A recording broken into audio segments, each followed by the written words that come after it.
SSC পরীক্ষায় বারবার আসা এই এমসিকিউ গুলা ক্যালকুলেটর দিয়ে তুমি মাত্র 10 সেকেন্ডে করতে পারবা। দেখো কিভাবে করি আমি। তুমি জাস্ট ভাইয়া প্রথমে এই প্রথম পদটা হচ্ছে তুলবা। কত আছে আমাদের 13 আছে না, এই 13 হচ্ছে তুমি প্রথমে তুললা। তোলার পরে এই সমানে হচ্ছে একটা চাপ দিবা। দেখছো সমানে একটা চাপ দিলাম। তারপরে তুমি কি করবা, এই যোগ চিহ্নে এই প্লাস চিহ্নে একটা চাপ দিবা, অর্থাৎ কি প্লাস করবা। এখন কত যোগ করবা দেখো, এই 20 এর থেকে 13 বাদ দিলে কত হয় আমাদের 7 না, এর মানে হচ্ছে কি আমাদের 7 যোগ করতে হবে। বুঝছো, মানে এনে বিয়োগফল যা হয় দেখো, 20 এর থেকে 13 বাদ দিলে কত 7, আবার 27 এর থেকেও যদি 20 বাদ দাও তাও কত 7, 34 এর থেকেও যদি 27 বাদ দাও কত আমাদের 7। অর্থাৎ এই যে আমাদের বিয়োগফল যেটা, এটা হচ্ছে আমাদের যোগ করতে হবে। তাহলে এই 7 হচ্ছে আমি এখানে যোগ করলাম। তাহলে যোগ করে এই সমান চিহ্নে একটা চাপ দাও, তাহলে কত পাইলা 20 পাইলা। ঠিক আছে, আচ্ছা এখন দেখো তো এই 20 কয় নাম্বার পদ, এই 20 কিন্তু হচ্ছে আমাদের কি 2 নাম্বার পদ। Okay fine. এখন দেখো তুমি জাস্ট এই সমানে হচ্ছে চাপ দিবা, সমানে আমি একটা চাপ দিলাম, তাহলে এই যে পদটা পেলাম এটা কিন্তু আমি 3 নাম্বার পদ পেলাম। আরেকটা চাপ দিলাম, এই যে পদটা পেলাম এটা কি আমাদের 4 নাম্বার পদ পেলাম। সো এইভাবে যদি আমি চাপ দিতে থাকি দেখো, তাহলে এই হচ্ছে আমি কি 5 নাম্বার পদ পেলাম, 6 নাম্বার পদ পেলাম, 7 নাম্বার পেলাম, 8 নাম্বার পেলাম, 9 নাম্বার পেলাম, 10 নাম্বার পেলাম, 11, 12, 13, 14, 15, 15 নাম্বার পদটা কিন্তু আমি পাই গেছি কত 111। দেখো এখানে সর্বশেষ পদ কত আমাদের 111। অর্থাৎ এখানে আসলে পদ সংখ্যা কয়টা, মানে আমাদের এখানে আসলে মোট 15টা হচ্ছে পদ আছে। ঠিক আছে, অর্থাৎ সি নাম্বার হচ্ছে কি আমাদের অ্যান্সার। তাহলে সেম ভাবে দেখো আমি যদি 2 নাম্বারটা করি, 2 নাম্বারে কি বলছে যে এই একটা ধারাটির 15তম পদ কোনটা। ঠিক আছে, মানে আমাদের 15তম পদটা হচ্ছে বের করতে হবে। কিভাবে করব, সেম ভাবে দেখো, প্রথমে আমি কি 7 লিখবো, এই 7, তারপর এই সমানে চাপ দিব, তারপরে কি প্লাস, কত যোগ করবো আমি 13 থেকে 7 দিলে, 13 থেকে 7 দিলে কত 6, তাহলে 6 যোগ করবো। সো আমি 6 যোগ করলাম, করে হচ্ছে সমানে চাপ দিলাম, তাহলে কি আমি 2 নাম্বার পদটা হচ্ছে পেলাম। ঠিক আছে, 2 নাম্বার পদ পেলাম।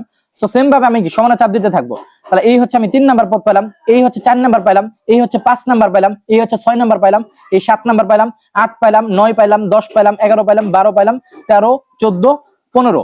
আমাদের কি 15তম পদ বের করতে বলছে। সো 15তম পদ হচ্ছে কত আমাদের 91, বি নাম্বারটা। ঠিক আছে, সো ভাইয়া তোমরা যেটা করবা, এই 3 নাম্বার কোশ্চেনের অ্যানসারটা তোমরা সবাই কমেন্ট বক্সে হচ্ছে দিবা। তো দেখো এগুলো হচ্ছে আমরা মাত্র 10 সেকেন্ডে করতে পারি। কিভাবে করব দেখো, তুমি জাস্ট কি করবা দেখো, এখানে দেখো প্রথম পদ কি আছে 64 না, এই 64 হচ্ছে তুলবা। আচ্ছা, তারপর এই সমানে হচ্ছে একটা চাপ দিবা, দিছো, আচ্ছা সমানে একটা চাপ দিলা। তারপর হচ্ছে কি করবা দেখো, গুণ করবা। ঠিক আছে, এই যে গুণ করবা। তাহলে আমি কত গুণ করব এটা হচ্ছে বিষয়, কত গুণ করবা বলো তো। এখানে তোমার এই ধারাটার সাধারণ অনুপাত হচ্ছে গুণ করতে হবে। ভাইয়া সাধারণ অনুপাত কি দেখো, তুমি সাধারণ অনুপাত হচ্ছে যে কোনো একটা পদকে তার আগের পদ দ্বারা যদি ভাগ করো তাহলে কি সাধারণ অনুপাত পাবা। অর্থাৎ তুমি ধরো হচ্ছে সাপোজ তুমি এই 32 কে কি 64 দ্বারা ভাগ করবা, তাহলে 32 কে যদি আমি 64 দ্বারা ভাগ করি আমি কত পাবো 1/2 পাবো। আবার দেখো তুমি হচ্ছে কি চাইলে হচ্ছে কি 16 কে 32 দ্বারা ভাগ করতে পারো, তাহলে 16 কে 32 দ্বারা ভাগ করলেও কি আমি 1/2 পাবো। অথবা তুমি কি এই 8 কে কি 16 দ্বারা ভাগ করতে পারো। অর্থাৎ যে কোনো একটা পদকে তার আগের পদ দ্বারা ভাগ করবা, তাহলে কি তুমি হচ্ছে সাধারণ অনুপাতটা হচ্ছে পাবা। সো এই সাধারণ অনুপাত দ্বারা হচ্ছে কি তোমার এই জায়গায় হচ্ছে কি ভাইয়া গুণ করতে হবে। তাহলে সাধারণ অনুপাত কত আমাদের, এই ধারাটার সাধারণ অনুপাত হচ্ছে কি কত আমাদের 1/2। সো এই 1/2 হচ্ছে আমাদের গুণ দিতে হবে। তাহলে 1/2। তুমি চাইলে হচ্ছে এইভাবে দিতে পারো 1/2, অথবা তুমি একটা কাজ করতে পারো 1/2 মানে আমরা তো জানি সবাই যে 0.5, 0.5 মানে কি আমাদের 1/2। সো দিয়ে হচ্ছে কি তুমি এই সমানে হচ্ছে একটা চাপ দিবা। ঠিক আছে, দেখো তাহলে কত পাইলা 32। এখন দেখো 32 কততম পদ, 32 হচ্ছে কি আমাদের দ্বিতীয় পদ। ঠিক আছে, 32 হচ্ছে কি আমাদের দ্বিতীয় পদ। সো তুমি দেখো এই সমানে আবার একটা চাপ দিবা, তাহলে কত পাইলা তৃতীয় পদ পাইলা, সমানে আবার চাপ দিবা, কত পাইলা চতুর্থ পদ পাইলা। তাহলে এইভাবে হচ্ছে কি তুমি চাপ দিতে থাকবা। তাহলে দেখো চতুর্থ অলরেডি পেয়ে গেছি আমি। সো এই যে পঞ্চম, ষষ্ঠ, সপ্তম, অষ্টম, আমাদের কি অষ্টম পদ বের করতে বলছে। সো অষ্টম পদের মান কত 0.5। সো 0.5 মানে কি, এই যে এখানে একটা চাপ দাও, তাহলে দেখো এই 1/2। ঠিক আছে, সো আমাদের অ্যান্সার কি আমাদের এই সি নাম্বারটা হচ্ছে অ্যান্সার। ঠিক আছে, সো সেম ভাবে তুমি চাইলে কি এগুলোও করতে পারো। দেখো কি বলছে, ধারাটির কোন পদ হচ্ছে কি হাফ। তাহলে তুমি ওই সেম কাজ করো। দেখো এখানে তুমি এখানে তাহলে কি প্রথমে তোমার সাধারণ অনুপাতটা বের করে নেওয়া লাগবে।